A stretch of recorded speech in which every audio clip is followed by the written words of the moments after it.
Welcome to Lost in Revision. All of our content is public domain fairy tales and folklore. We are here to celebrate the original literature instead of just reading the modern sanitized versions.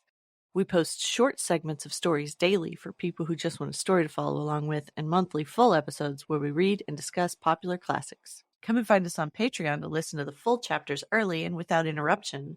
Any support you can offer helps keep this podcast going and you entertained. All of our music is by Nathan Hubble and is used with his permission. Thanks, and enjoy the show.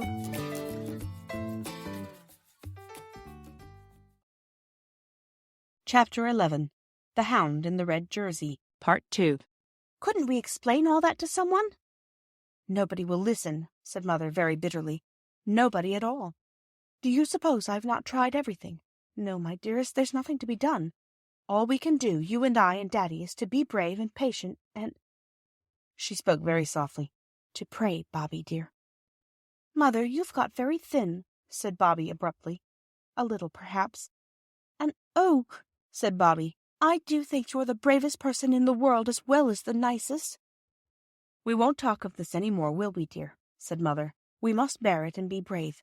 And, darling, try not to think of it. Try to be cheerful and to amuse yourself and the others. It's much easier for me if you can be a little bit happy and enjoy things. Wash your poor little round face, and let's go out into the garden for a bit. The other two were very gentle and kind to Bobby, and they did not ask her what was the matter.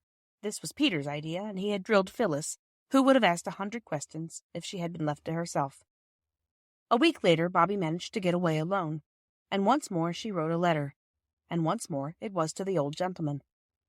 My dear friend, she said, you see what is in this paper. It is not true. Father never did it.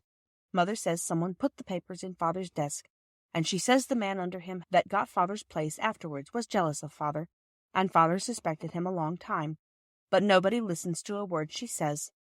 But you are so good and clever, and you found out about the Russian gentleman's wife directly. Can't you find out who did the treason, because he wasn't Father upon my honor. He is an Englishman, and incapable to do such things. And then they would let Father out of prison. It is dreadful, and Mother is getting so thin. She told us once to pray for all prisoners and captives. I see now. Oh, do help me. There is only just Mother and me who know, and we can't do anything. Peter and Phil don't know. I'll pray for you twice every day as long as I live if you'll only try. Just try to find out. Think if it was your Daddy, what would you feel? Oh, do help me. With love, I remain your affectionately little friend, Roberta. P.S. Mother would send her kind regards if she knew I was writing.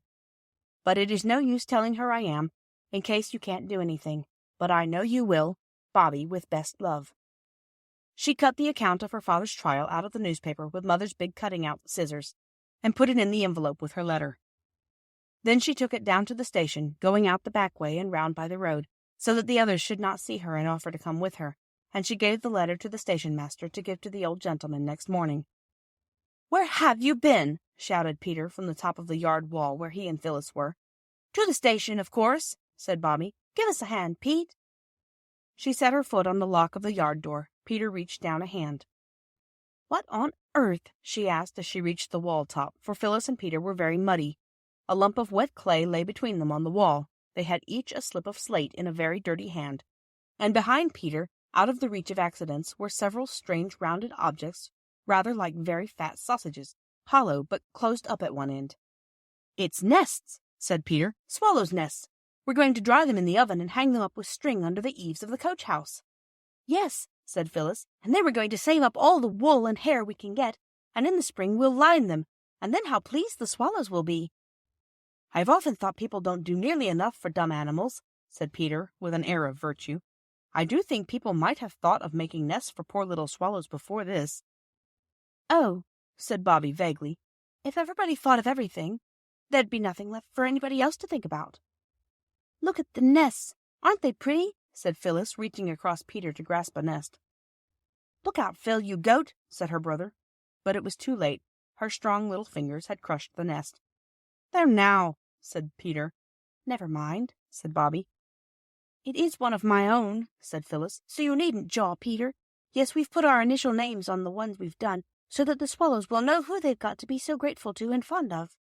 Swallows can't read, silly, said Peter. Silly yourself, retorted Phyllis. How do you know? Who thought of making the nests anyhow? Shouted Peter. I did, screamed Phyllis. Nah, rejoined Peter. You only thought of making hay ones and sticking them in the ivy for the sparrows. And they'd have been sopping long before egg-laying time. It was me said Clay and Swallows. I don't care what you've said. Look, said Bobby, I've made the nest all right again.